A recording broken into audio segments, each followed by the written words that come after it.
82. Man, appreciate the early comers. Appreciate you, though. Oh. Somebody touch Shelton. Let me turn. There you go.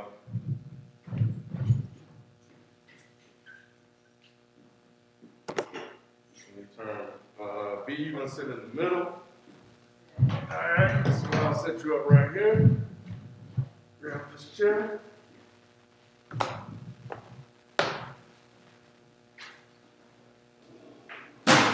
Get this light.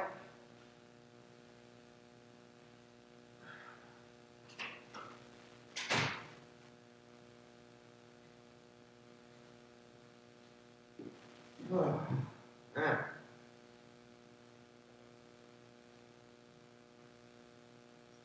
Alright, need to figure out what mic that is.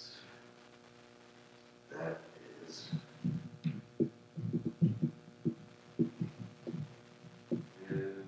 mic 2.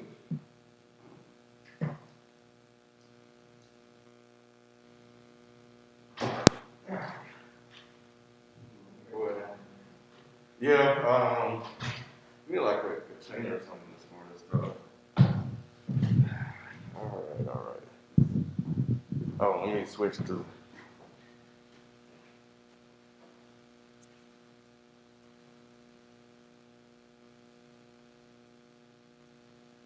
the zoomy zoom and the boom boom. Who know that song? I need my iPad.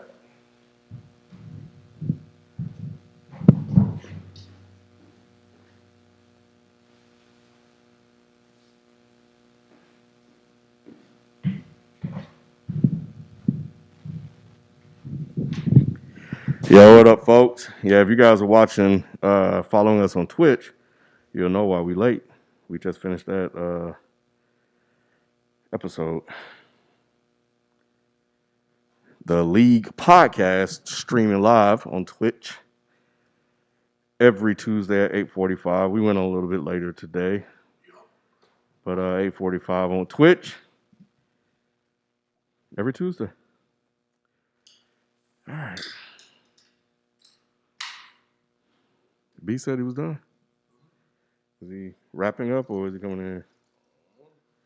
Well, we're going to get going anyway.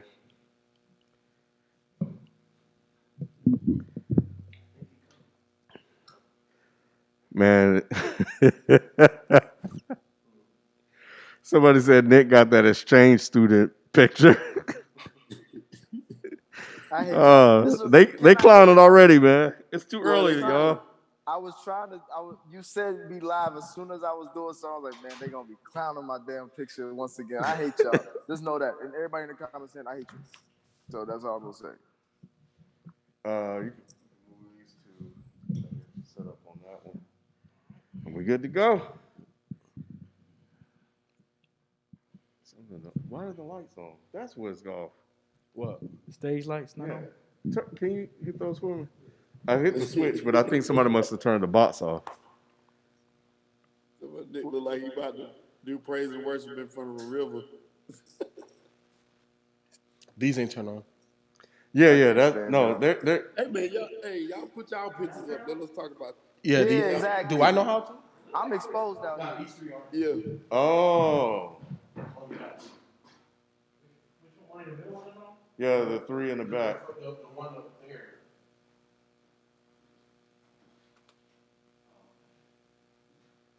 That's a little bit better. The ball's getting away. Okay. Yep, we are in business. All right. This is the place where sports opinions collide. Dead in sports. I'm your host, Kenneth B. Inch. Joining me on the show, we got FIFO247. What it do? Fix his mic. Who mic? Who might need to be fixed? He says the Zoom audio is echoing. Someone said that. Give it a minute. It should not be echoing. Sometimes Zoom takes a minute to catch up. But we'll see. Like humming. Well, let me get through the intro and I'll check on it. Oh, it said our audio is echoing me and Nick. Yeah, so sometimes Zoom has this feature where it's supposed to take out the echoes, and sometimes it takes a minute. And somebody was saying there's a buzzing, but I'll check that in a second. Ladies and gentlemen, the Scully Bandit is here. Shelton J, What's good, man? How y'all doing? Nikki Duce, What's going on, aka Mr. LinkedIn? What's good? You talking about that LinkedIn photo you got? Uh-huh. Yeah. Yo, that shit is hilarious, dude. and yeah, and that's BZ 430. Y'all here in the studio. Look at that. In person, live in effect. Mm-hmm. That's right. That's right. So anyway, Had we to thank shake you. some shit up a little bit. You know what I'm saying? Yeah, so we thank you guys for tuning in, man, every week. You know, as usual, man, we appreciate it. Somebody said Shelton sounds good to him.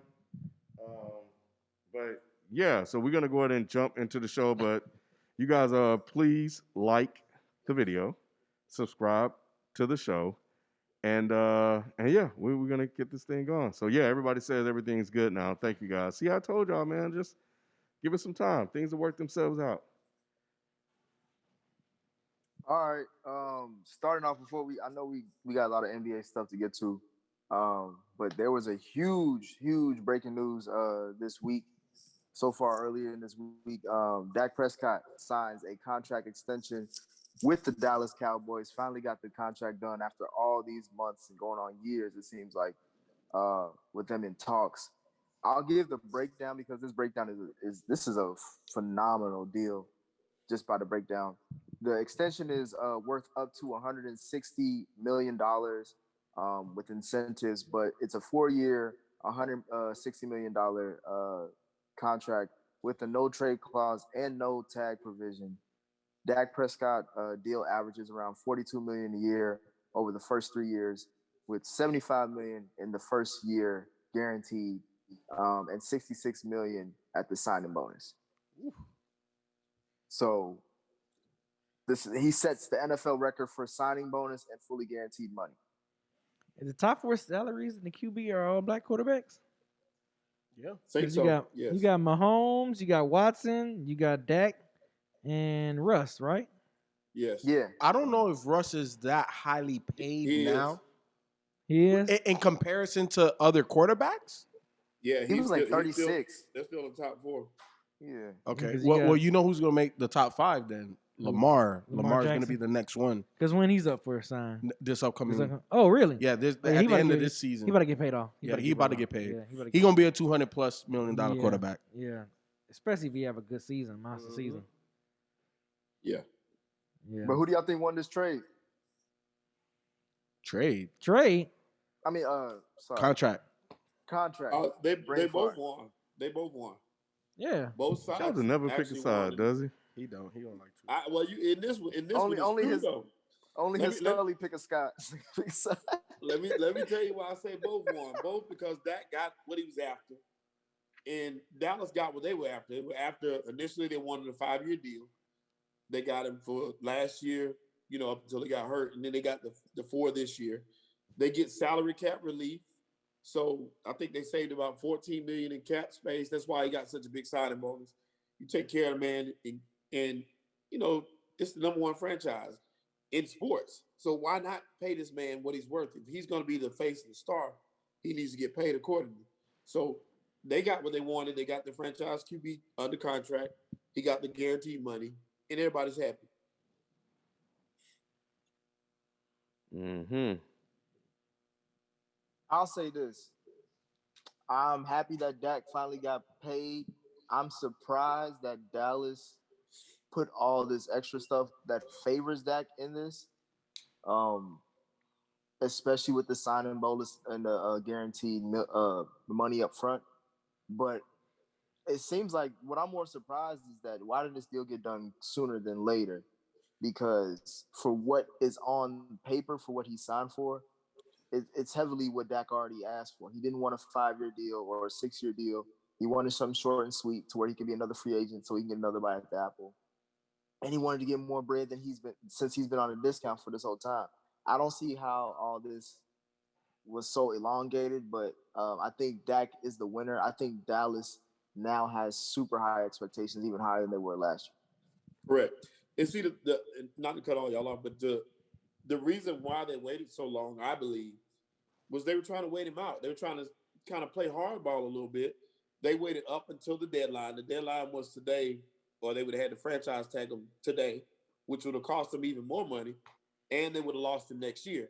So you knew you were going to get a deal done. It was just a matter of who's going to wait the longest.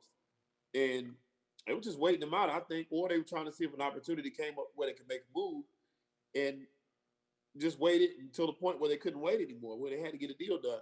And once again, they get the cap relief so they can go out and still sign some more free agents. That's why you front load it that way. You pay them so much so you can have cap relief to do other things, and you won't be stuck later on like some of these people are, like how Pittsburgh was with Ben Roethlisberger this year with this balloon payment that was due. You didn't want that issue, so you give him all the money up front, get your cap relief, and you can do what you need to do, and you still got your franchise QB. So it works out for everybody. If it had worked out the way he folded under pressure and signed for what they wanted him to, they'd have won in too.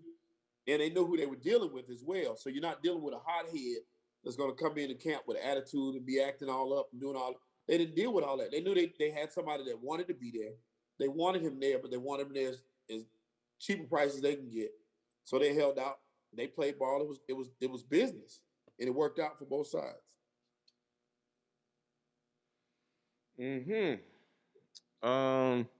Well, I don't know why they tried to wait him out, because that I don't think that was gonna work. I mean, we've been waiting 400 something years to get free from slavery, man. So you're not gonna outweigh a black man when it comes to some money. Now I'm tell you. But good for Dak. I think the Cowboys really had no choice. In all honesty. So they had to pay that man. So I think it was a shrewd move by Dak to force their hand. But I think the market was extremely weak from quarterbacks. Shelton, I know you follow this stuff a lot more heavily than I do, so you can confirm or deny that. But so what do? You got a guy who's gotten you to the playoffs, once, won your playoff game, so he has some success with the organization. A lot of failures could be looked at as coaching, injuries. Dak elevated the team to a certain point, but he's not. What do they call a force multiplier to the point where he can just take them all the way over the top. He does need some support, but nevertheless, I'm happy that it got done, so we can stop talking about this shit and we can move on to what Dak does. Play 500 football. I knew you was about to go. He had to think about it before he said it. Yeah. I mean, Look, Ken has a major point. You need Dak because Dak makes you relevant, but Dak isn't elite, which is why even though Dallas has a really good roster, they're not the favorites because now they have Dak. I put it to you like this. The San Francisco 49ers with a question mark at QB is more of a favorite than the damn Dallas Cowboys with Dak Prescott. Ooh. I mean, that's not saying much because they got a better roster overall than Dallas. But that's my point, because teams like the Seahawks, right? Even though they fizzled out, but they started super hot, you believe in what they can do because of Russell Wilson. Other great quarterbacks, you believe in their team because of the great quarterback. Dak Prescott is a 500 quarterback. Ken is 100% right. He ain't 500. He's been to the playoffs Yes, twice. he is. What he means is that he's the median, bro. Of course he's gonna win above average. slightly, but that's because the roster is above average. I disagree. I think the roster is the offense is, the defense is where they suffer, but they aren't that far away. I don't think that Dallas is as far away as people think they are. They're mid-team, mid-level, but most of it's blamed on the defense. You know what I'm saying? They get behind really easy, and they make some average teams look above average. So in saying that, you draft well, you get a couple players in there on that defensive line and start that way, and you'll start seeing an uptick in a change. You know what I'm saying? Then plus a couple of those offensive linemen will be healthy this year. So they should be able to do a little bit more. I think Zeke is on the way out. I think that you put Tony Pollard and let him run the ball a little bit more going forward. You just gotta. I don't think they're that far off. We know they're not that far from winning their division. Yeah, no, I agree with that. Shelton. The offense is definitely ahead of the defense. The defense isn't far off. You get a playmaker or two on that defense, they're formidable. But again, it all lends to the point. We'd be hyperbolic a little bit for entertainment purposes, but at the end of the day, Dak isn't the difference. Dak is necessary to be competitive, 100%. We saw that. However, Dak isn't the difference of why you would be a championship contender or not. He's not the difference. Therefore, he's not elite. I would say this. Oh, go ahead, Sheldon. No, I was just gonna say who would be on is currently constructed. Who would be a difference maker on that team? Like, there's only a couple quarterbacks that we could probably say that about.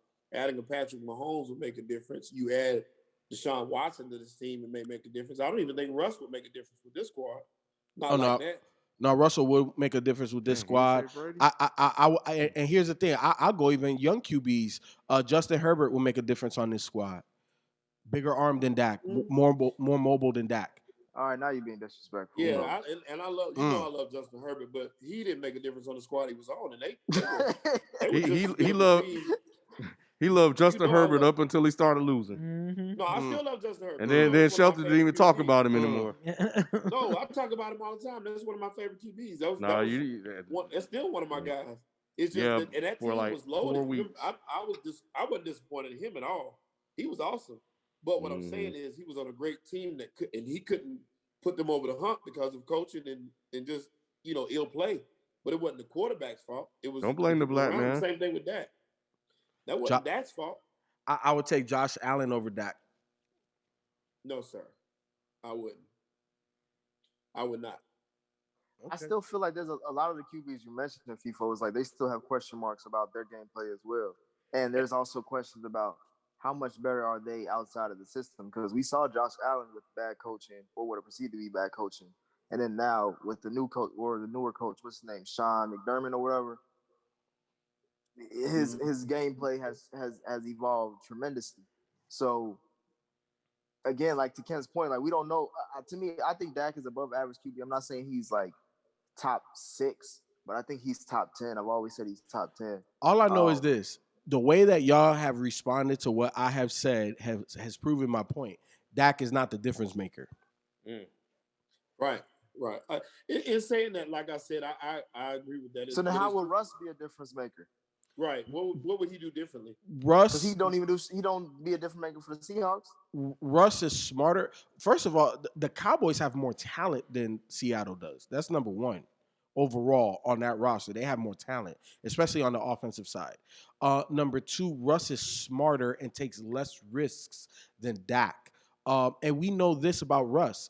If the game is tight, he will march you down the field and put you in position to win. Now, are you going to win 100% of the time? No. He's not He's not Tom Brady in that regard, but he is one of the more elite quarterbacks. He throws the ball better than Dak. He makes throws Dak can't make. Man, Tickolo said that Dak said that his black side are criminals. Huh? Yeah, man. Yeah, that's what he said. I'll read you the exact quote. Put it in the group chat. Put in here. He said, and then you go to the other side, and people have been in jail. Dang, Dak. That's messed up, bro. What? I don't know what the hell he was talking about. But for me, my moving forward is now that Dak has gotten paid. Now we'll see what he. FIFO to your point. We'll see. Like, is he top 8? Is he better than what we're perceiving him to be right now, as far as a middle of the pack mediocre QB? We'll find out now. You know how I am when it comes to a QB getting paid. That's when I'm more scrutinized than anything. So now all that nice talk about Dak, that's out the window. Is now about to be, what have you done for me lately? So now Nick is going to be with us. Come on, brother. You know how it is. Come on, brother. I'm not saying because he was fighting for Dak for a long time, wasn't he? Yeah. They said Dak was top 3. Top 5 at one point. He was top 5 at one point. Now he gonna see the real Dak, the Yep. real Dak he didn't want to see, Yep. the one that we've been telling him about. But Yep. that's okay. Yep. We'll Here's see. the thing. So I think Dak is fairly compensated for what he has done. Yeah, absolutely. And again, I think it's a situation that's mutually beneficial. Like Dallas looked horrible without Dak. Dak is gonna make them a division winner, and they're probably gonna be a first round exit. That's what they are. Yep. I think this deal may be one of the best NFL deals. Period. For No Dak trade or clause for the Cowboys. for QB. Why you say Because look- that? Because Whoa, look, hold on. Whoa. So how do you say that? about money. The, I'm talking about wait, money. hold on. How do you say that the Mahomes contract was very questionable and you didn't like that, but you like this? Because Mahomes signed a 10-year deal, and even now, Mahomes is probably going to be the fifth highest paid or fifth highest paid QB in the league. He's still going to get over the next 2-3 years. Let He's me still ask you getting paid, I something believe. though.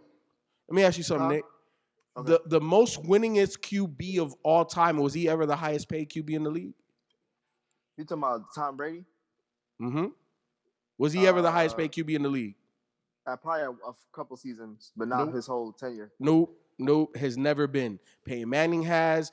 I know Phillip Rivers was up there. Eli was up there. Tom Brady hasn't been up there. Maybe top 5, maybe top 7, but he's never been number 1 or number 2 in the league. And that says a lot because a quarterback can eat up to 40% of your cap. And we already know this is 11 on 11. Every million that a quarterback can save you gets you the talent you need on the outside, which is why I was trying to explain to you at the time that the Mahomes contract is amazing for both Pat Mahomes, because this motherfucker signed $250 million, and we already know he's going to make more off the field. But in addition to that, it leaves the Kansas City Chiefs and that brain trust to continue to tweak and maintain the core. Tyreek ain't going nowhere. Travis Kelce ain't going nowhere. Them Pro Bowl tackles, they not going nowhere. And again, you're talking from an organizational, holistic, I guess, unison with the QB. I'm just talking about from the player standpoint. That's strictly what I'm talking about. I'm not talking about because even then, Kansas City drafted most of their guys anyway, so they're just re-signing what they've already. They clearly have shown that they can draft players. All their superstars on their team are drafted. So that whole offensive line by Dallas was not drafted? No, It's it drafted, was, bro. but they Okay. overpaid everybody. They overpaid everybody else without any much real success as Kansas City. So to me, those contracts don't justify. But what's the reason why Kansas City had success? I mean, Andy Reid. Okay. You were the one that did you not tell me that Alex Smith, what they won like 10 to 12 games with Alex Smith, and with Patty they won like 13 to 15. So like it's an improvement, but it ain't that like they were still successful. Patty got you a Super Bowl, dog. I got you. He's the one that took you over the top. But as far as team success is what you were talking about. But the okay, whole point of what you were saying that the Nick, reason why he need to take a pay if cut. I put Dak Prescott with the Kansas City Chiefs, they lose in the first round with all that talent. They don't. I can't say that. Whoa. No, they don't. No, they don't. No, they don't. People, Not with Andy Reid. Not with Andy Reid, bro. Come on. Yeah, they do. He took Donovan McNabb to a Super Bowl. And Donovan is light years ahead of whatever Dak Prescott would ever become. Better than Dak. All right. I think if Dak was with Andy Reid, you'll see the same result. Hell he's no. He's getting at least to an AFC title game. Nah, it ain't happening. He almost outdued Aaron Rodgers his first year in the league. What are you talking about? That's cute. That ain't gonna happen. All right. All right, let's move on to the NBA because they pissed me off with this NFL talk. Hey Nick. What's up? Nick, did you want to use that photo I sent last week? I know we didn't want to use it because we had Nick Anderson on. The one about picking your star lineup without using specific players, or you want to do it for next week? Let's do it next week because I didn't prepare for that this week. All right. Mm-hmm. Unless y'all got y'all list ready? No, I didn't even know. Yeah, I just thought it up. Yeah, I posted a picture. What was it we got to do? I posted again. I posted again. Okay. I'm about to post so basically, it was like pick your top 5, your starting 5 lineup without like basically the best Hall of Famers that everybody else picks.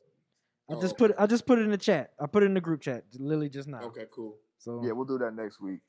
But B, I mean, shit, it was All-Star Weekend this past weekend. Was you out and about? hell no, I wasn't.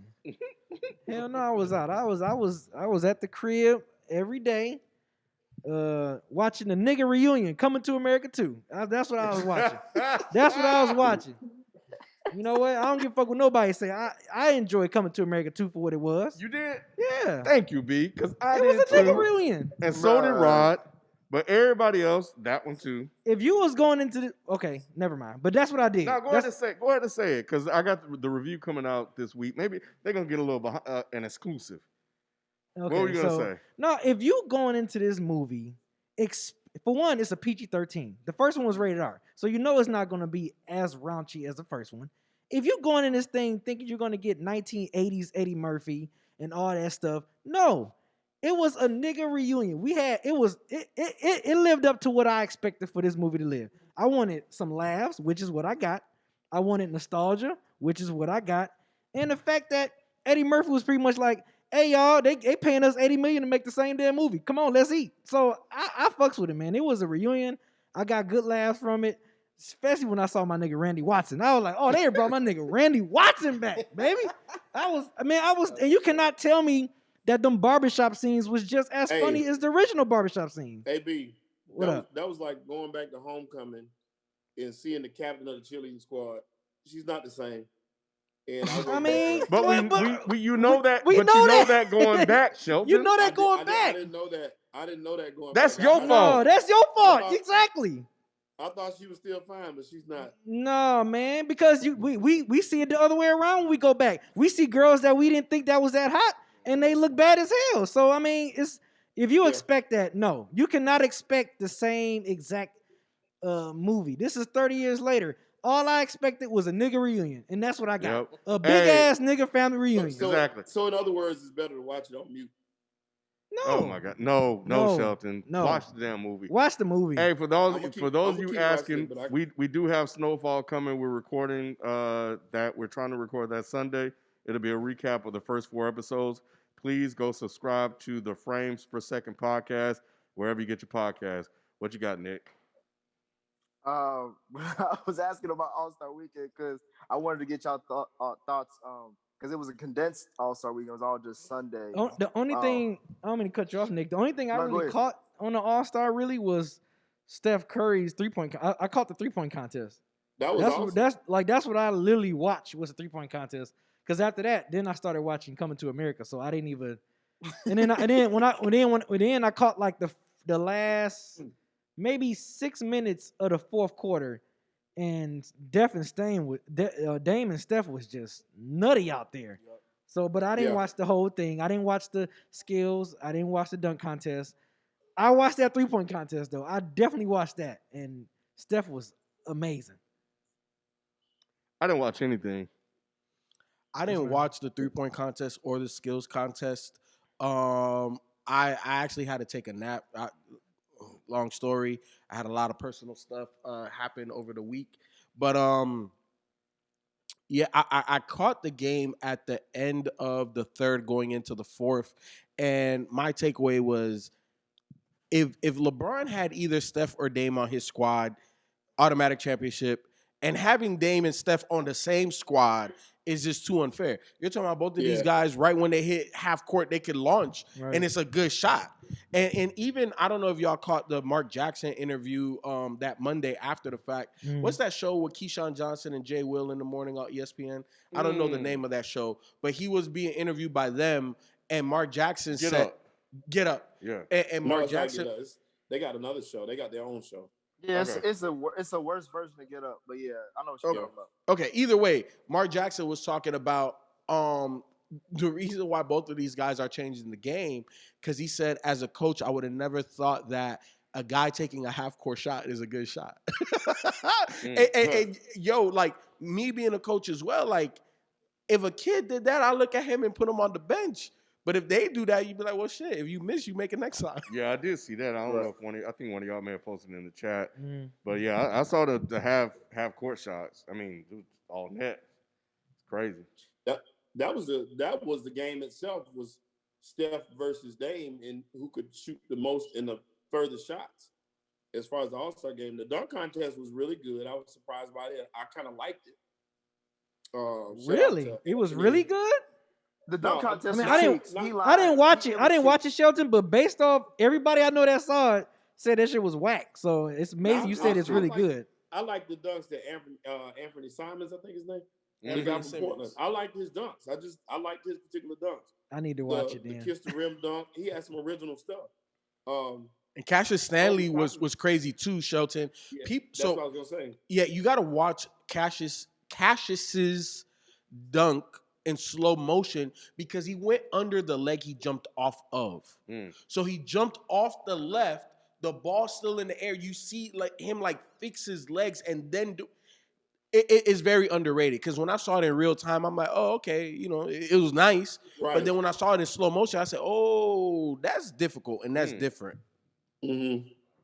They did some unique stuff. I mean, Obi Toppin was mid, but everybody else to me, I like him. No, Nick in used the to dunk that. contest, not in regular life. I like him on the court, but in the dunk contest, he really wasn't that impressive. But I like watching the guy from Portland dunk, whatever his name. But the 3-point contest stole the show, of course, with Dame. But everything else was kind of average. It wasn't like a year ago. The All-Star game was great. Let me ask y'all this though. One of my boys, he sent me a thing that said this All-Star team with LeBron's his All-Star squad versus the Dream Team, who would win that and why? Dream Team. Dream Team had more prominent Hall of Famers. Yeah, you talk about Magic, Bird, MJ, Scotty. But the only thing though, they don't have the shooting. No. I mean, they got the defense. Bird and Magic was not enough. They weren't the guys. Bird barely played. Yeah. Who's Chris Mullin checking? Yeah, imagine running after Steph. Chris Mullin on the bench. You know what I'm saying? I mean, Chris Mullin to get buckets, but yeah. But that's always been Chris Mullin's game. Right. He ain't never gonna shut nobody down. But looking at this LeBron squad this year, who Chris Mullin checking? Whoever coming off that bench. He ain't guarding none of the starters. But FIFA, who gonna chase Steph around? John Stockton? It would have to be between him and MJ, MJ, or Scotty. No, because Scotty gonna have to guard like LeBron or something. He gonna have to. So I'll put MJ. Whoever make 2 shots in a row, that's who MJ guarded. Cause look, man. That LeBron squad has tremendous shooting and from anywhere. So you got to put the best defenders on them. So yes, John Stockton would be one of them. The front court would be interesting because you got Malone, Barkley, power Patrick versus Ewing, speed, and then against Joker, Giannis. You know what I'm saying? LeBron. So yeah, that would definitely be interesting. Like I said, I didn't think about it till of course I would have picked the Dream Team in my mind, but then I thought about it like chasing Dame and Steph around. That'll wear MJ out. That version of Magic is not chasing. It's not chasing Dame and Steph around. That version of Magic is not. He's not. He's clearly not. Yeah, so even Jordan at that point, you know what I'm saying? I mean, Jordan was this was the best. Jordan. This was the best Jordan we've seen in 1992. Yep, 92 was Jordan at his apex best. He had the best jump shot. He was still athletic as hell. Like 92 Jordan was like you couldn't touch him. Yep. That was after his second ring, right? Yeah, that's when he beat Portland. Yeah. Yep, that was that following summer. Mm-hmm. That was the best Jordan that we've seen. I think that was peak Jordan, like literally at the best. But like I said, back then there was no players that imagine how much Steph. Think about Steph on offense. I don't know if y'all played him on 2K, but he runs around like constantly running around. Imagine trying to chase him and then come back. Reggie Miller did that too. Mm-hmm. Reggie Miller ran around just like Rip Hamilton, just like Steph Curry. People forget that. Reggie Miller did it a lot. Quicker than Reggie. You said what? I think Steph's a little quicker than Reggie though. I mean, with the ball, but when you just running around lateral, Reggie Miller was a pain. Rip Hamilton was a pain. Like Rip Hamilton ran cross country. Ray Allen used to run around like that. Yeah, Ray Allen used to do that. Like, yeah, players. Now they were moving, but Steph Curry not the first player to run off screens. I think he's just the first one to move as much as as much You as need he to watch. You moves need to and as watch. You fast need as to he watch them moves, old Indiana Pacers game, bro. For real. no, Yeah. Telling I you, saw him, but Reggie Miller used to literally be on the track. He used to be on the windmill, just running around all the damn time, like all the in time. that release, You gotta, I think it's a I think lot of Steph's the new memory. People Green. forgetting. People be forgetting. These players ain't the first one to do this stuff, man. These guys, Reggie Miller used to put folks on the treadmill. I disagree with you there. I think Steph is the first one to do what he does. No, he's not. Just the way he does He's not it, the first one to like do I said, it. yeah, like I said, the way Did he you does watch it, the Pistons in '04? You know how much Rip Yeah. Hamilton used to run? What are you Rip ain't talking shooting about? from that- Rip ain't shooting from that distance, though, B. But he used to run Rip around. getting My off point shots, is, Steph is not the first to run around off screens like that. Now the He's the shooting first to part, I run- get you. I get you on the shooting part. But Rip Right. Hamilton used to get on the treadmill all the time. That was his game. What I'm saying though is Steph does it. You have to guard Steph you have to pick him up at half court because he'll do it back there. He'll do it back there at the logo. And he'll shoot from back there. Ain't none of those Like I players said, shoot back there. Shelton. I get the shooting part. I understand. I'm not arguing that. I'm just arguing the point that you're saying Steph is the first one to run off screens and run around. He's not the first player to do that. He's not the first player to do that. I'm saying he's the first one to do it and shoot with range. Reggie Miller shot from range. He was a 3-point shooter. No, Rip Hamilton was a Reggie jump. was a great- Rip Hamilton was a Reggie jump was shot great. shooter. Reggie Miller was a Reggie- 3-point shooter. Now Reggie was a great 3-point shooter, but not from range like that. Nobody shoots from half court like Steph. Nobody shoots from the logo. They shoot 3-pointers and it still counts the same. But what I'm saying is you got a larger guarding surface. You have to pick him up at half court. You can't let him hang out there. There were only two players back then. Obviously, they didn't do it at the same rate that Dame and Steph does it now because it was a different game. Right. But Mahmoud Abdul-Rauf, that nigga had unlimited Yes. range. Yes. Unlimited Yes. range, off Yes. the dribble, off He did. pick and roll, or off the ball. And then the They other just one, didn't shoot it as deep. That's all. that just wasn't the shooting game. it deep. Yeah. And then the other one was Dan Marley. yeah. Dan Marley Dan had Marley's another stupid one. range. Yeah, they They didn't shoot 10 threes a game back Right, then. right. 2 threes was a lot. It was a different game. It was a different game. Now there was guys that could do it. I put it to you like this. I think Mark Price could have done it. That man was pure. He It's could just have. that wasn't the game. I think there's other guys in older eras. I'm not saying that they would do it as good as Dame and Steph. I think they're the best to ever do it. And I don't think Correct. nobody's gonna, or at least not in the next 10 years, I don't think we're gonna see nobody eclipse that. With that being said, there are guys of yesteryear that would have been competent enough to successfully have that as part of their game, but it wasn't part of the game back then. So therefore, it's just a lot of what if. Correct. And that's really the biggest thing. They like I said, what Dame and Steph added was just a deeper shot. They're shooting, you having to guard a larger surface no matter what. I mean, that movement takes place as soon as you cross half court. You can't wait until they get to the 3-point line and start guarding them. You're not guarding from the 3-point line in. You guarding them from half court in. That's a bigger surface, a larger field you got to cover. And this man is running from one side of the court to the other, and he's chasing you. Imagine chasing this man all day. It's just different. Nobody else has had to do it back then. They didn't have to do it. So I said it'd be really interesting to see not only how it would affect them on defense, but how it would affect them on offense. Because you ain't no way you're gonna guard that man without being tired. There's just no way. Yeah, I mean, for me, as far as All-Star Weekend is concerned, it was like most of us said, the 3-point shooting contest was the best part. Last year's All-Star game itself was better, I think, mostly because of the Kobe stuff. But this year, I think they went back to being somewhat lackadaisical outside of a couple players. I They didn't want to play. They need to get rid of the dunk contest, though. Yeah, they do.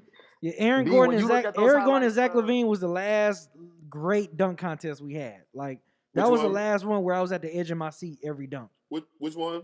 Zach Levine and Aaron Gordon. Oh yeah, yes sir. That was the last. That was the last one that was like reminiscent of dunk contests of old. Like were you at the edge? Were you literally at the edge of your seat? Like what the hell are they getting ready to do? Like that shit was crazy.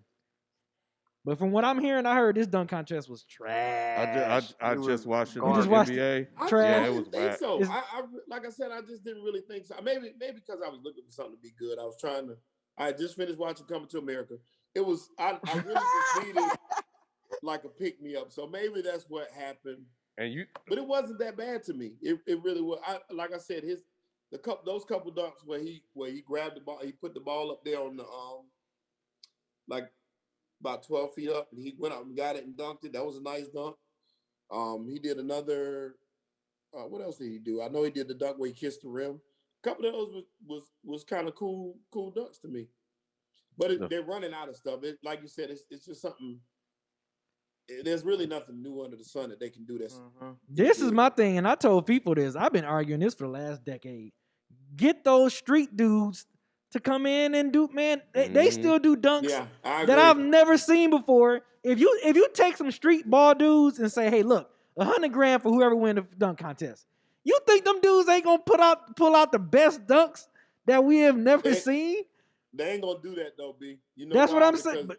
Because, man. Bro, they'll be dunking, getting their hair braided at the same time. All in there. Right. They'll be doing all kinds of shit. Man, we'll see some shit we ain't never seen before, man. Yeah. And that would be dope, but they ain't gonna do it. They wouldn't take away from. They wanted to be about their stars and their guys in the league, so that's why they wouldn't. But honestly, that's what they really should do, because I've seen some dunks on YouTube. Yes, that's out of this world, dude. Man, I'm like, are you kidding me? I'm like, why no NBA players looking at this and trying to like create that? Like, if I'm an NBA player and I'm about to be in dunk, I'm like, okay, cool. I'm using YouTube for some ideas, and I'm gonna practice and try that shit. And Byron Wire said FIFA can do all those dunks. In 2K, and that's it. In 2K, goddamn it. Man, those dunks was basic. But shout out to Obi-Wan Kenobi. The for what? Topping. For what? What you mean for what? For representing New York. Yeah, that's about all he did. Was there, man. He represented New York. That's about all he did. He scored 4 points, I think. That first dunk wasn't bad though. The Cassius Stanley. Oh yeah, I saw that one. Yeah. No, you're right. Yeah, that was nice. While you at it, you got a couple seconds. Look up some Julius Randle highlights. All right, I'm done. Somebody need to cut your mic off.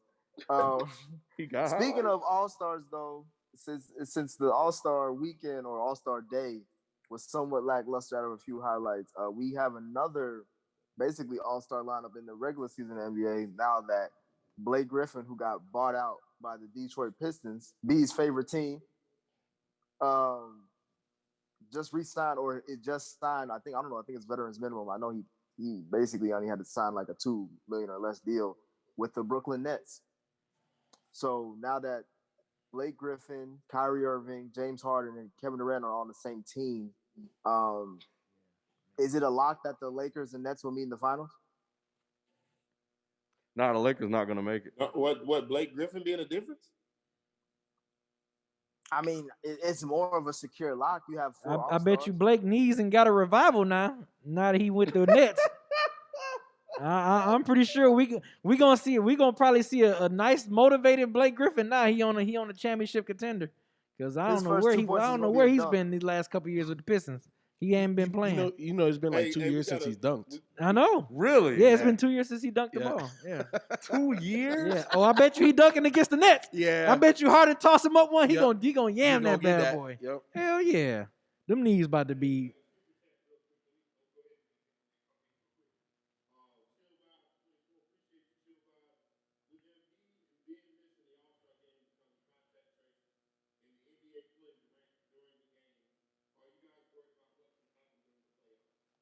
Absolutely not, because all them dudes gonna get vaccinated. Yep. They're gonna get that shot, and they probably get that one hitter quitter. I'm curious. I wonder. They probably won't, but I'm curious if they're gonna bubble the playoffs. They probably won't, maybe because they went this whole regular season without it. Yeah, no, because most of the NBA players have caught the shit. So yeah.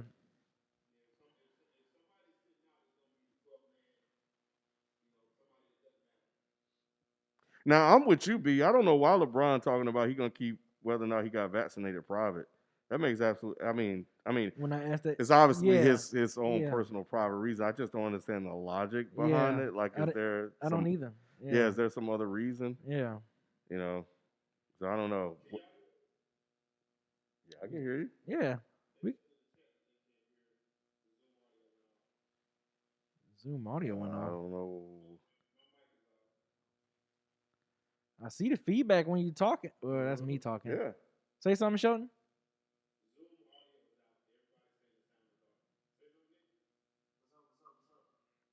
Mic check, mic check. Okay. Man, y'all interrupted me. I'm trying to. I haven't changed it. Then let me see. Yeah, you didn't do nothing. You literally didn't do anything. Oh, Jesus Christ. What about Nick? What about Nick? Can you guys hear Nick? Say something, Nick. Nick said something. Can y'all hear Nick? We can't hear Shelton drumming.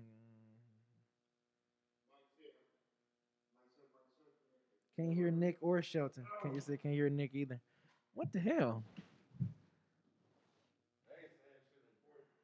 Yeah. All right, let's see. They ain't talking about shit anyway.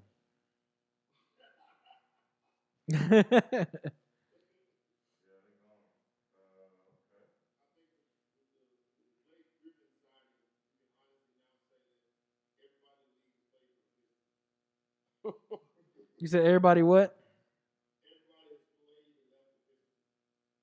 Yeah, I mean,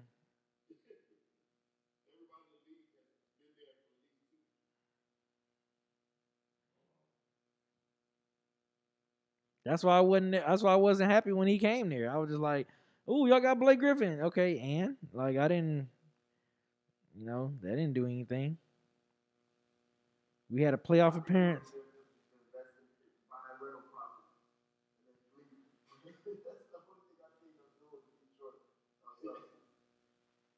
Mm-hmm. He said Adam Silver cut Nick's mic off.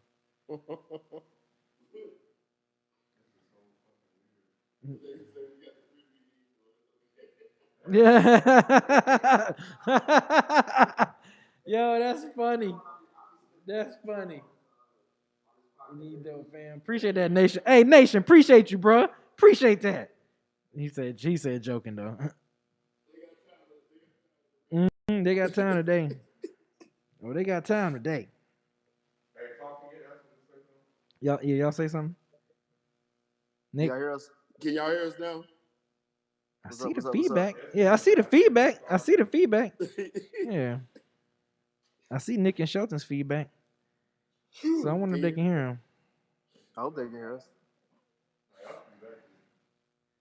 Yeah, say something again. Mic check. Can y'all hear me now? Can y'all hear me? Can y'all hear? I'm trying to see what the chat's saying. Okay, I see Ask them, thumbs can they up. hear us? Yeah, they say yes. They say yes. All right, Yeah, good. yep, All yep, right. yep. They Hey, say did y'all yes. see Ken standing there look like Teddy Riley in that beat battle? Oh yeah, we got it. I didn't hear the Oh, mic man. and stuff. All right. So anyway, but yeah, I didn't know he hadn't dunked in 2 years. 2 years. That's crazy. But I mean, obviously he's ring chasing, which is fine. That's cool. Do what you do, brother. But yeah, in terms of your question, Shelton, Nick. Let me see. In the West, who would the Lakers have to face? Because the Clippers seem to be coming back to the middle of the pack. They've struggled lately. The Clippers? Yeah. Yeah, the Clippers they've been really inconsistent this whole season. I mean, that's their story for the most part, their franchise. But this season, it hasn't really looked as well as it did last season. They need a point guard. Yeah, they've looked bad. Yeah. Or I won't say they look bad, but they've lost a couple of the last games. Yeah, they need You- a They PG. just look Yeah, very because beatable. when you watch some of their games late down the stretch, when you need a point guard to have that poise and kind of put that calm and get guys in positions, get Kawhi the shot, get PG the shot, or get their own shot, they don't have that. Yeah. Because Lou is looking to score. Yeah. Pat Bev is looking to lock somebody up. So those are your two primary ball Mhm. handlers in those situations outside of PG and Kawhi, but you don't want them to set up the offense. You want them to finish the play. Mhm. Right. So I think that's the one thing that they got missing. So I know we'll talk about the buyout market. Maybe there's a good point guard that got bought out that maybe that can help them out. Yeah. So it seems inevitable, man. Nets Lakers for the title.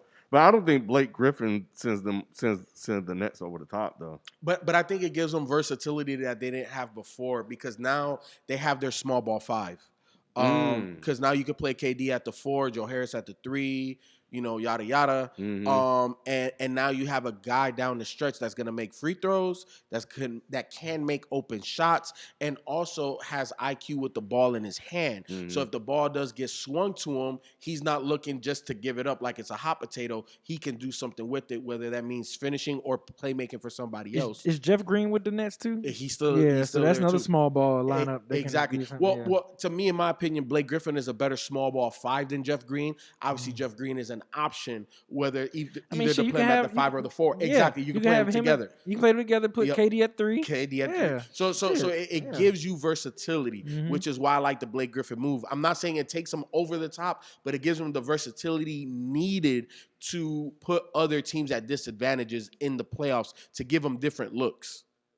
I would have to see how Blake looks on this team, and I say that meaning this new Blake. I haven't seen enough of him this year to say he's a difference maker. I haven't seen enough of him in the last 2 years, Shelton. Yeah. Yeah. And also in the West, are you that confident, Ken, that the Lakers are going to clear that easy? Yes. Who you got beating them? You know what's funny? To be honest with y'all, don't say it. I still think Denver has a chance to make some noise. I think that Denver, if they're the type team that if they get hot and they get on the roll at the right time, it's going to be hard to stop that train. I don't think we've heard the last of Denver. Let's give a shout out, even though it's still in the middle of the season, but at the middle of the season right now, let's give a shout out to CP3 and the Phoenix Suns, man. Like the fact that they are a 2 seed right now in the West today. They are a 2 seed in the Western Conference, dude. A team that was barely sniffing, the playoffs the last few years, the last few seasons. You get CP3 now, and you are a 2 seed, a freaking 2 seed in the West. Now, I'm not saying they're going to remain a 2 seed, but just right now at the halfway point of the NBA season, they are a 2 seed. That's impressive. CP3 is a winner. CP3 is a winner. Monty Williams gets none of the credit that he does. He doesn't either. Great point. Great point, Sheldon. He doesn't either. Denver has absolutely no shot, Shelton. So yeah, that you. I thought you were gonna say the Jazz. I'm not sold on Utah, even though I like Utah at this point, and I like what they do. That they lead the league in offensive and defensive efficiency, and I think that's dope. I don't know. I just think when it matters most, when those lights come on, I think that last year taught Denver something. I still think that taught them how to lose in 5. So what? Were they going to get a game or 2 out of that? That's all they needed. No, that makes it. That pushes to 7 games. So what if AD's not fully back? He'll be fine. You think he'll be fine? Yeah, by the playoffs he'll be fine. Okay. Now rhythm is something different. Getting into a rhythm and getting the team, accustomed back to playing them. But yeah, for a second, when I looked at the Jazz, I was like, dang, they might be on to something. But because I thought they may have been that old Utah Jazz that don't look sexy or anything, but just know how to win games. But nah, they not. This is just fool's gold. Yeah. I don't trust Mike Conley. No, that's the only weakness that I would see with the Lakers. Obviously with the health of AD is going to be key, but as far as the team knocking them off, you have to beat them where they're weak at, and it's point guard. So that's why only Phoenix, Utah, and Portland to me are the 3 that are legit, because those have at least an all-star, if not a superstar point guard. They have great surrounding pieces as well, but Portland has huge holes on defense. Utah, it just seems like they're not ready. And Phoenix, we don't know what they're going to be, even though they have Chris Paul leading them. So I just got to default to the Lakers. I'm sorry. There you go. I'm missing the BYU and Gonzaga game. They playing right now. Oh, okay.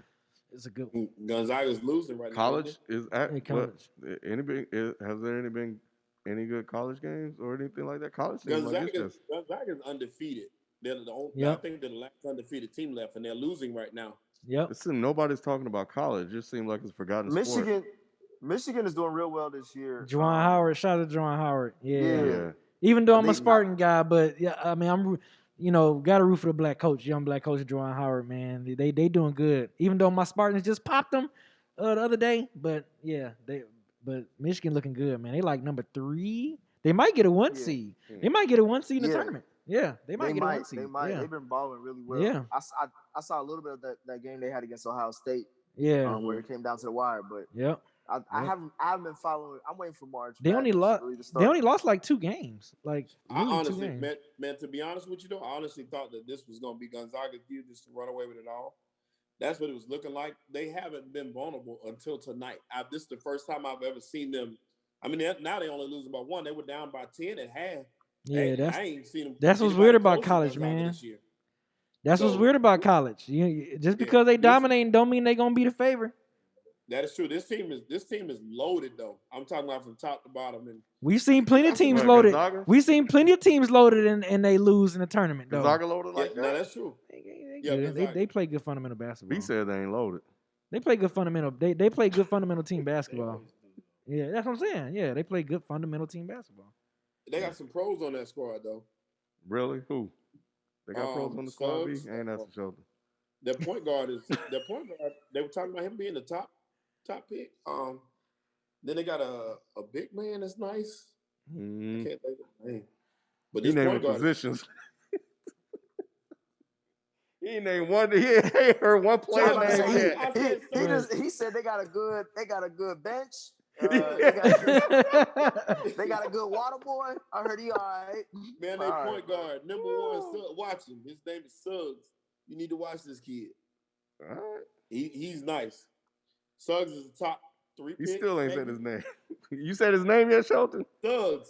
Doug? You said he a thug? Or Yeah. And we not that kind of show, Shelton. I'm about to say we ain't asked for his draft profile. He'll probably Suggs will probably go top 10. He'll definitely be No, top he'll 10. go top 5, top 3. You think he's the top 3? I mean, Yeah, he's nice. What? Yeah. He definitely gonna be a top 10 easily. He said top 3. Top 3. Yes. Hold on. He can't even give us 3 reasons. Jalen Suggs. He said he can't even give us 3 reasons. But no, yeah. Jalen Suggs. You said, Nick, you gonna wait for the tournament when the tournament start? Yeah, that's what I hate about last year. I mean, obviously it was the pandemic, but it was like We didn't find out. Yeah, we didn't know. We didn't know who was gonna be a championship. They had to stop everything. And they bubbling. They bubbling the tournament this year. Everything gonna be played in Indiana. Yeah, everything gonna be played in Indiana. Yes. So there is something I wanted to bring up. B had brought it to my attention earlier in the week, and again, another scenario where me and B were right and Nick was wrong than a motherfucker. Remember B? The link I sent you about the college shit, about Bates, Imani Bates going. Yep. yeah, So thinking a about- couple months, yeah. well, maybe more than a couple months. I don't know if it was last year. I don't remember when we was having this conversation. However, we were talking about the G League expanding to offer prominent high school basketball players an alternative to college. And the number 1 player, or if he's not the number 1 player, he's like a top 3 player of his class, Imani Bates. Oh, he's number 1 in his Number one? class. Okay. Yeah, he's number 1. So the number 1 player in his class has decided to forego his scholarship at Michigan State to go play in the NBA. Nick, what the hell you got to say about that, bro? What are you talking about? What was my?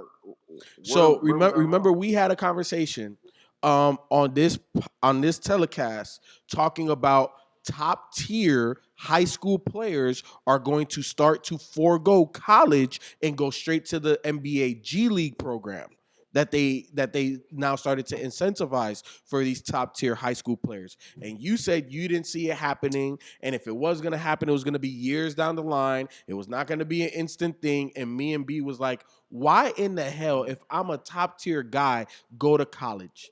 Why? When I can, even if it's not NBA money, I could go make 80 grand to go play about 30 or 40 games in the G League to prove the point that I'm balling on these scrubs. Wait till I go Get play to the against the league. real guys. Yeah. Right. College could only hurt at this point. And that's actually now and FIFO, now I agree with you from watching LaMelo and his success. it's kind of like Melo didn't ball out like that when he was overseas. You know, at best he was mediocre, but it prepared him for the league he was really after. Whereas if you go to college and you struggle, that ain't gonna translate well in the NBA. Hey, So- Shelton.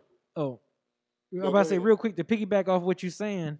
This happened for another player too. His career didn't really pan out as much. He started off hot and he fizzled out real quick. But Brandon you're talking- Jennings. Brandon Jennings. Yeah, Jennings. you know I was going there. Brandon Jennings did the same thing. He played overseas. He only averaged like 3 minutes a game, but he was saying that was like some of the best. That was the best Right. experience for him to get. And then when he came to the league, he was came ready. his first like 3 years. Brandon Jennings was lighting. He put up a 50-piece, didn't he? Yeah, he as was a rookie. Yeah, He was good until Correct. he tore his ACL. Until he started, yep, that was with the Pistons. Yeah, Yep. yeah. When he got hurt, that killed it Yep. right there. Yep. But yeah, FIFO, I wasn't disagreeing with y'all on that at all. I don't know why you were saying that.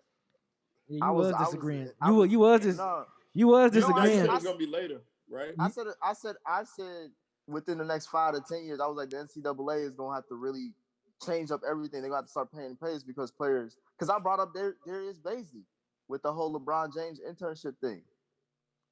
I didn't say that I it remember was you. smart I to remember go to you kind college. of going Then against the grain when we was mentioning that. You was like, "Dang, ain't we gonna have to happen." run the why tape that back shit- because I wasn't for college over G League. I was saying the G League is going to get more talent.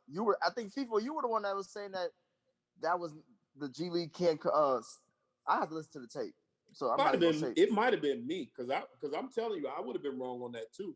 Because like I said, if you had asked me before this draft, when this draft stuff, and I'm going back to Melo for a minute because before this draft stuff started, I wasn't on the Melo ball train. There was no way you could have convinced me that him not going to college would have been better for him. You just couldn't have sold that to me. I mean, I felt like I was sold a bill of goods by Lonzo, and I knew they were different, but still, I just didn't think it would. Nobody did though. So now that he's done it and he was successful, that's when you're going to start seeing other people be able to do it and be successful with it too. And I don't see a reason why you shouldn't go now early or go to the G League. There's no reason not to.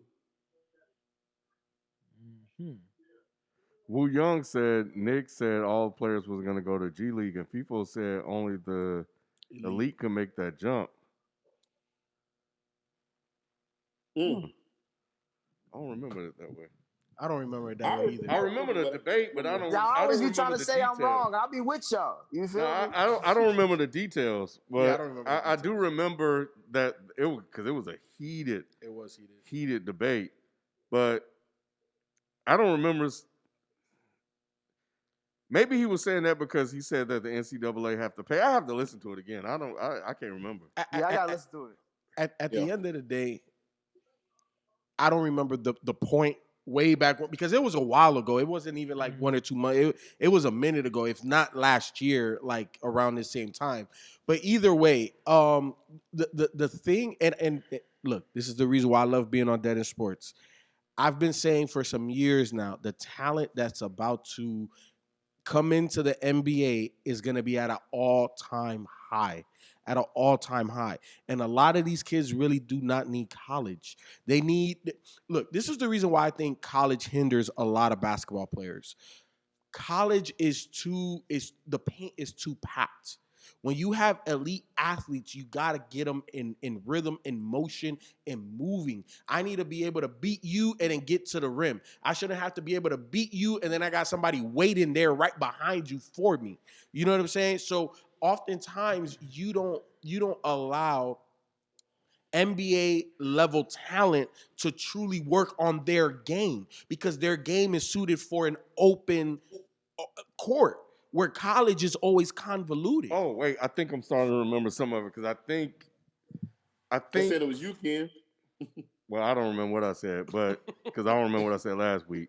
But I think part of it was Nick was saying that, and again, none of us can really remember y'all, but that all players were going to go to the G League. And then I think part of it was that part of the retort to that was that only the elite players in college was going to be Or able the high school, to or like the go. elite high school. Right, yeah. right. In high school, I'm sorry, will be able to go to the G League. Like the Not Anthony everybody. Andersons, like the Anthony Andersons. So and, Imani yeah, Bates would fit into that. and that, yeah. So I yeah. think So that's what I sort of remember. Yeah, because Amani Bates right now. Look, I've been watching Amani Bates real close for the last 2 years. He don't need no college.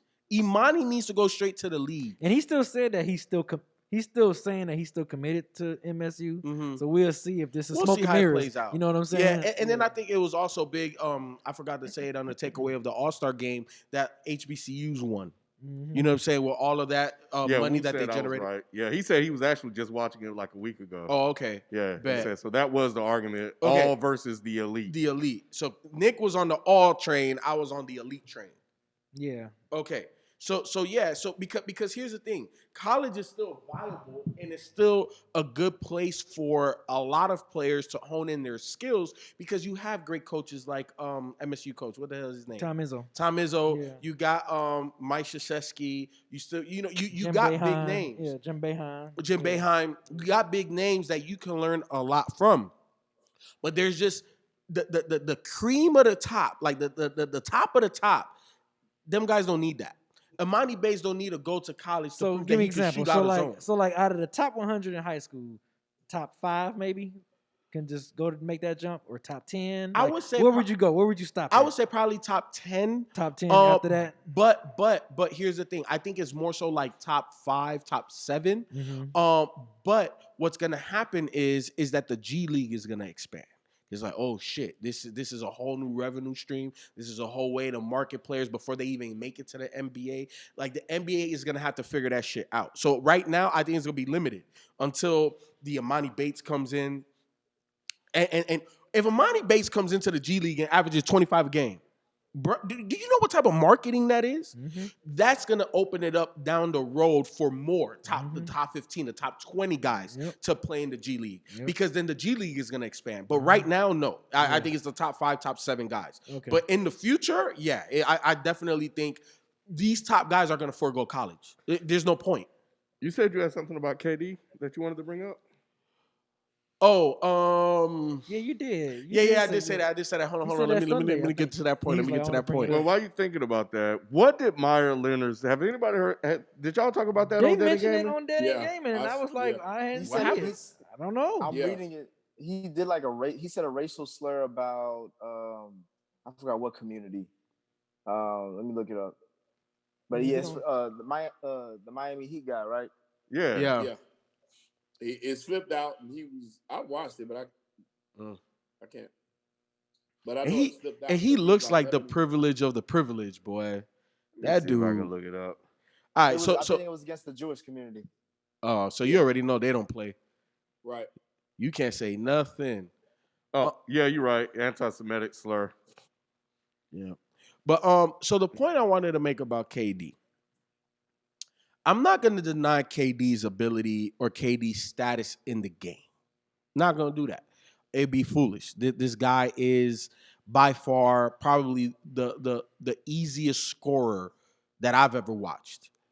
With that being said, and him being regarded as the top or the second or a top 3 player pretty much his entire career, why does he need this much amount of talent around him to win, and he don't get the flack that LeBron has gotten? Because that Golden State Warriors team was better than that Miami Heat team, was better than the Laker team, was better than the Cavs team. This Brooklyn Nets team is better than any LeBron James team he's ever had.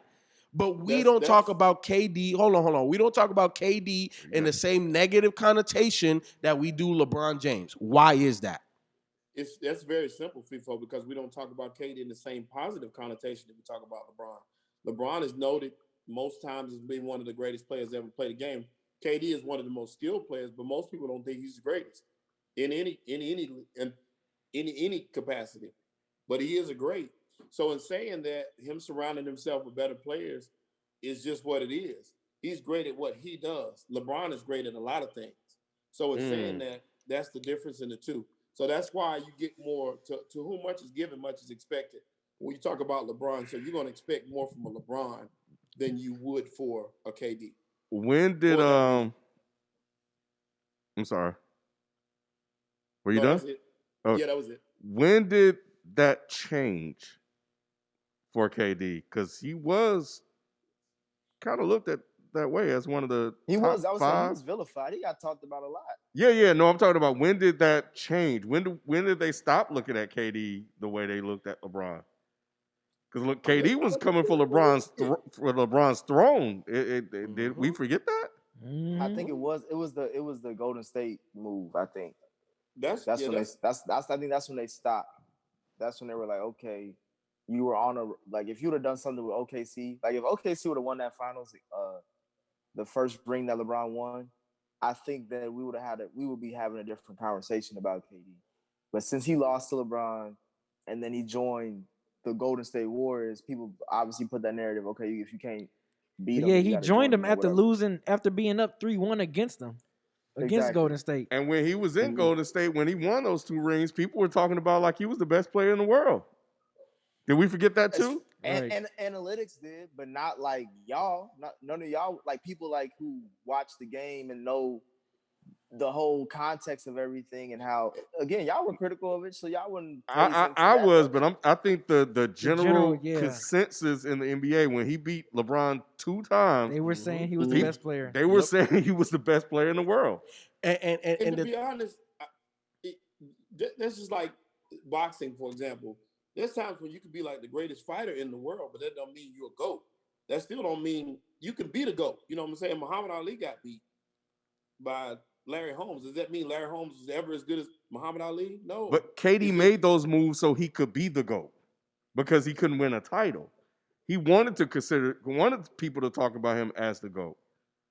No, I think he made those moves knowing that moving to Golden State ended any talks of him being a GOAT. It may have meant he's the best player in the world at the time, but never the GOAT because he had to go to Steph. You know what I'm saying? He gave that up, and I don't think anybody even expected him to even think he was in that conversation. I don't know about that, Shelton. I don't know about that because you listen to the media pundits and a lot of them look. Let's be honest. There's a lot of things that KD does better than LeBron James, and there's the more important things that LeBron does better than KD, which is why, in my opinion, LeBron can do more with less. But if we're looking at skill set, KD got more skills than Bron. I remember I came on the show and I said KD underachieved in his NBA career. 100%. And to me, remember, I remember as clear as day. One of the first times that we were really critical of KD was when he was in OKC against Memphis. Mm-hmm. Remember that series? And he went down and missed 2 free throws. Mm-hmm. And it's like your KD, like the expectation level, even if it's not LeBron James, fine. F it, right? It's not his expectation isn't what LeBron's expectation is. But he is considered top 2, top 3 best players in the NBA. But we are not chastising this guy for the squad that he has, but almost every other, or specifically noted LeBron James, we cruise. Oh, why he needs AD? Well, shit, why the hell you need Kyrie and James Harden? And I understand Blake Griffin isn't the same guy, but shit.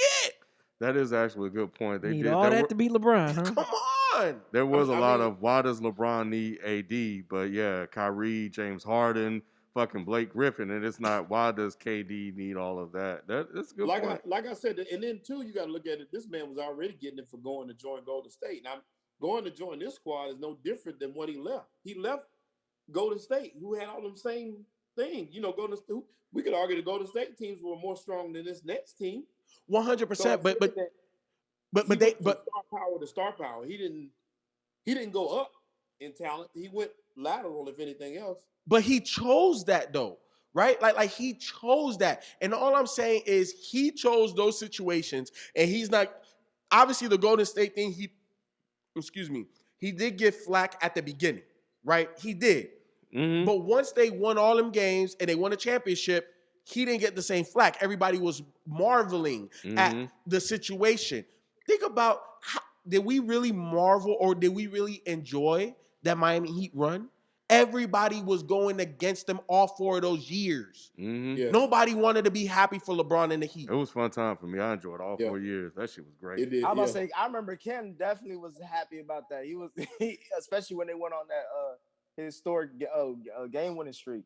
And see that, like I said, but that just speaks to LeBron's greatness at this point. because he's mentioned in the level of a Jordan, and like I said, he's on that Mount Rushmore.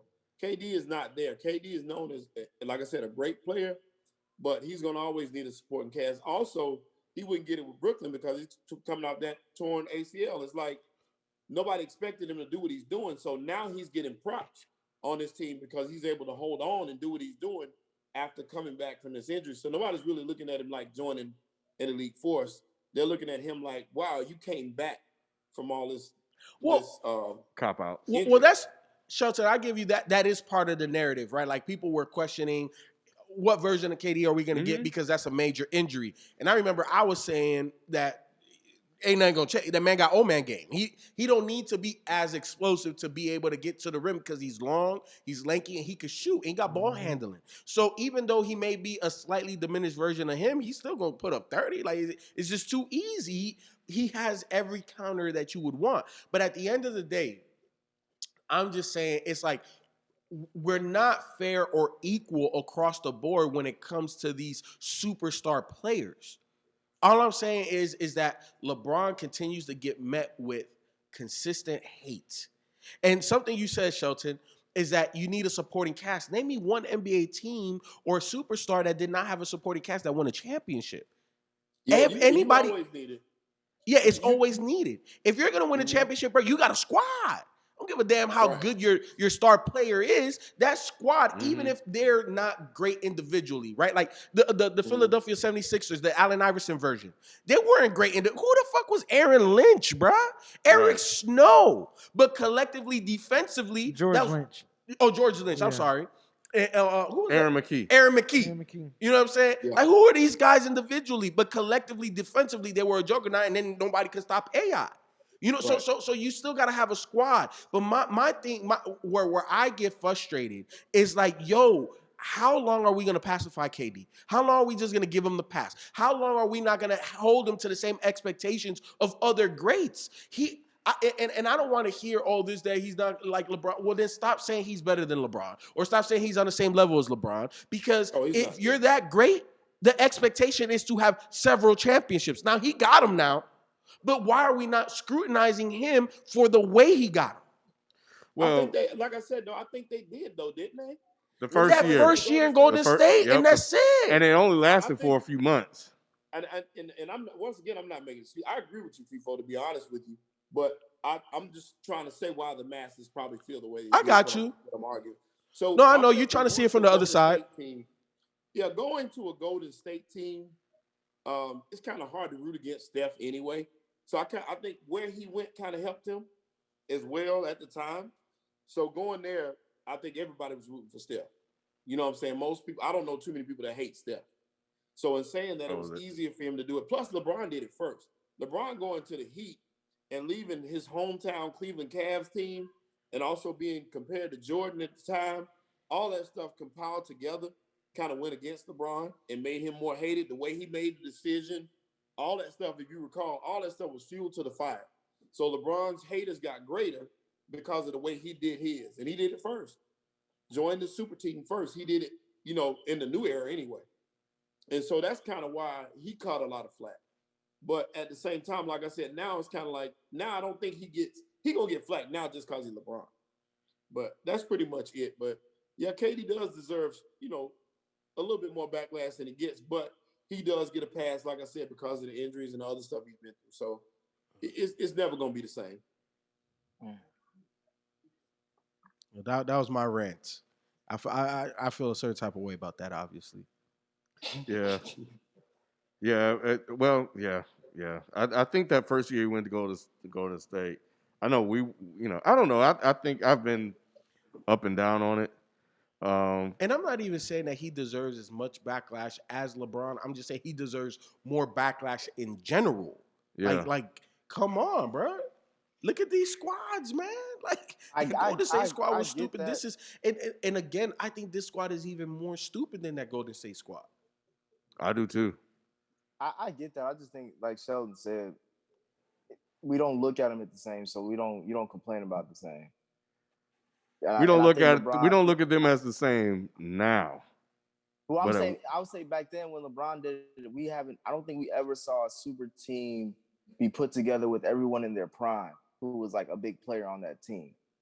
So as far as like the whole trade, free agency, whatever you want to call it, and then for him to win his first title that way, it was just like to me that's gonna be a whole 30 for 30 documentary broken down to explain why that hatred was there.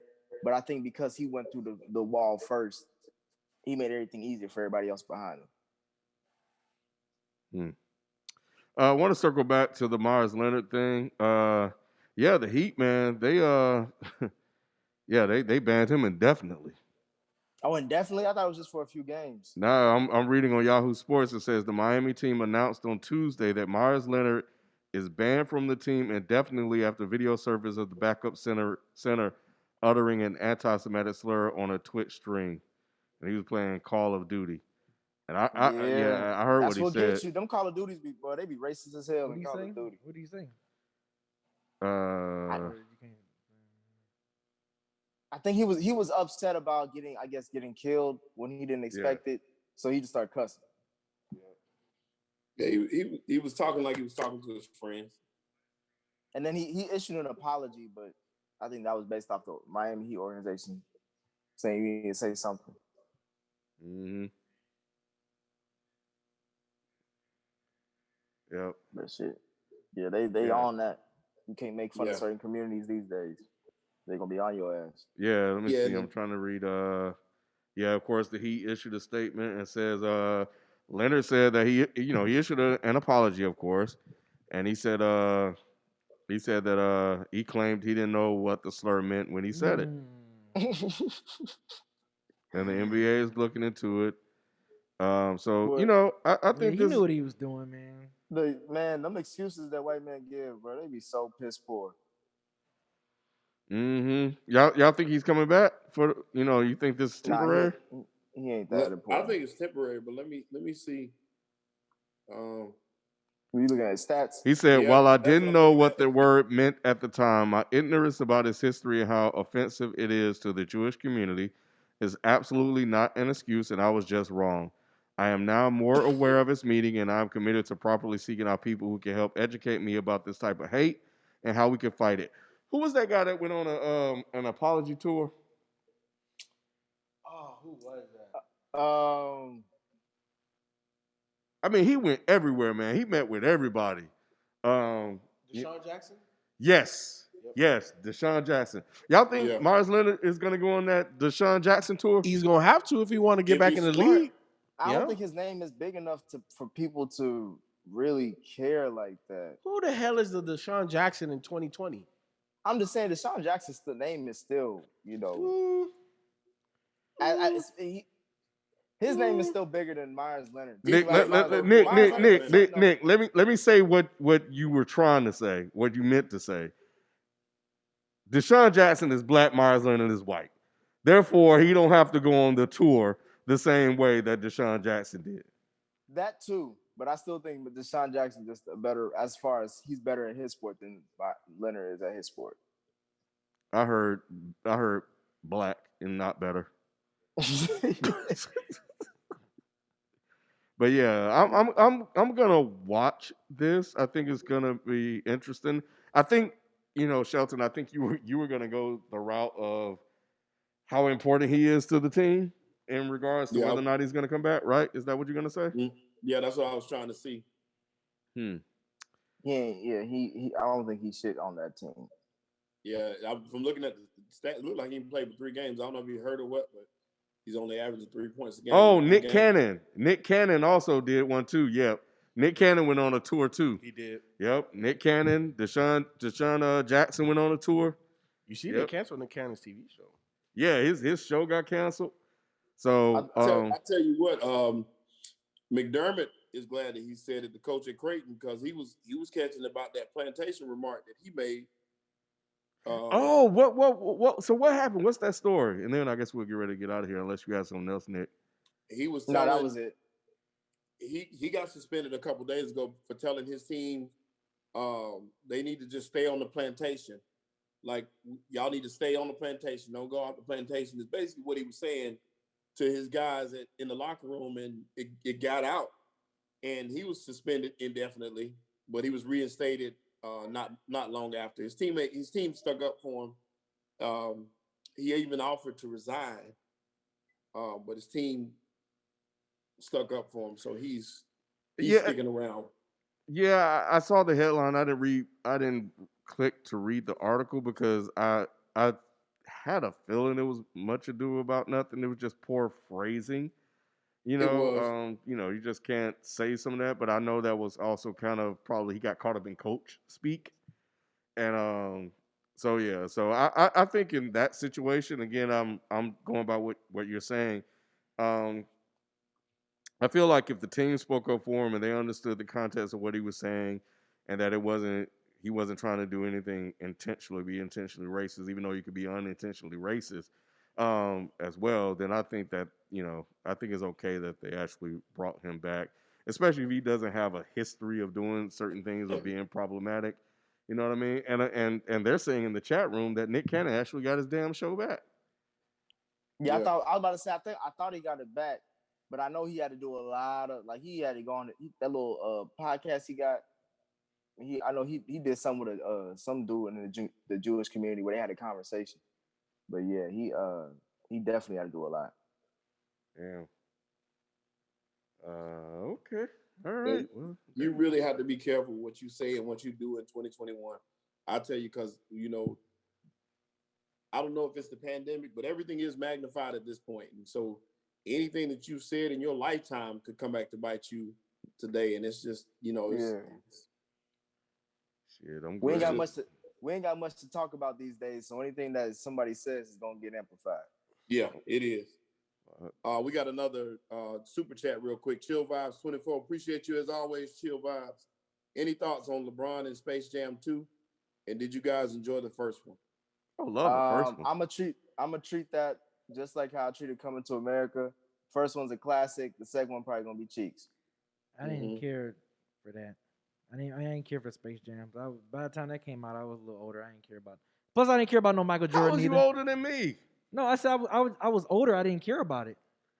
I still like it. Yeah, I still cared about it because I grew up in Chicago and the Jordan 11s came. There was a lot of shit that didn't do around that. Yeah, he from Detroit, so he didn't give a fuck about MJ like that. Oh, that didn't do You know what nothing I'm for saying? me. Plus That the didn't- shoe, he didn't care that about didn't- MJ like yeah, that. that didn't do nothing for me. But Yeah, no, I MJ definitely. cartoons. I'm interested in Space Jam 2. He just told y'all why he didn't like it. Yeah, he Yep. did.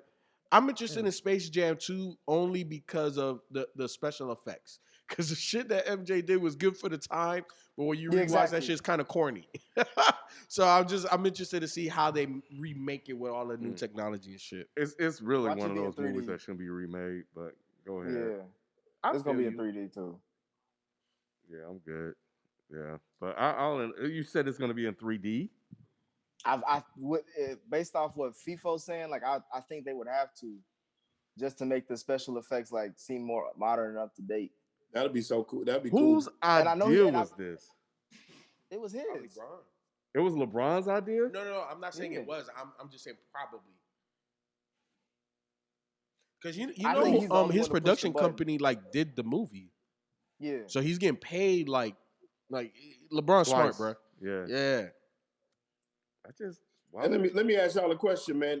At the midpoint, who's your MVP so far?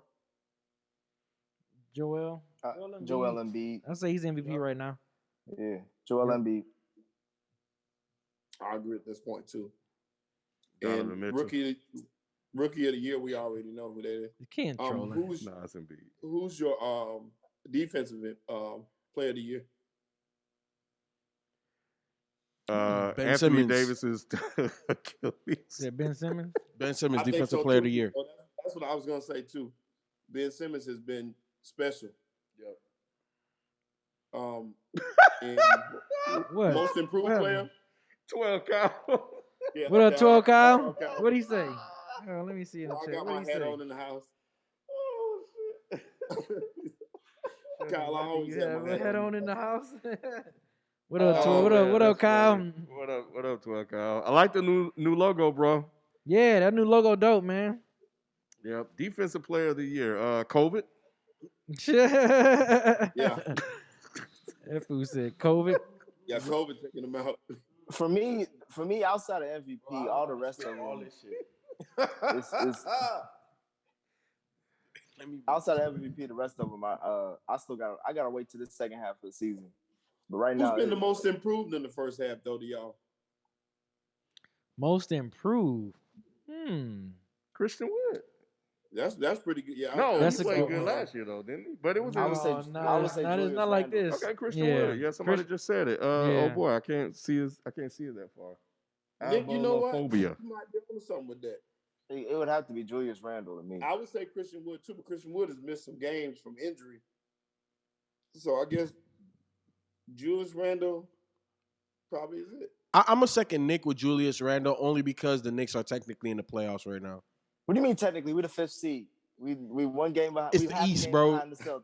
If you're in the Love East and your name is not Boston, Milwaukee, or Brooklyn, it's technically. All right. B would kill to be in the playoffs right now as a Pistons fan. Did Randall was he All Star? He was All Star, Yeah. right? Mhm. Who? Yeah, I mean, Randall he was an all-star. Julius technically Randle. Technically, he was there. Yeah, that's dope. I don't think he played. Did he He play? did play. He played. Curry splashed 3 in his eye, but he played. Yeah, shout out to Jr. Yeah, I would think so. Mm-hmm. I don't think. Yeah, that's- Jeremy Grant has been balling. He has. Yeah, For the Pistons, yeah. Yeah, like I want to watch some of the games. I'm like, okay, what Oh. the fuck is going on here? Jordan Clarkson as well. For what? Yeah. Most improved.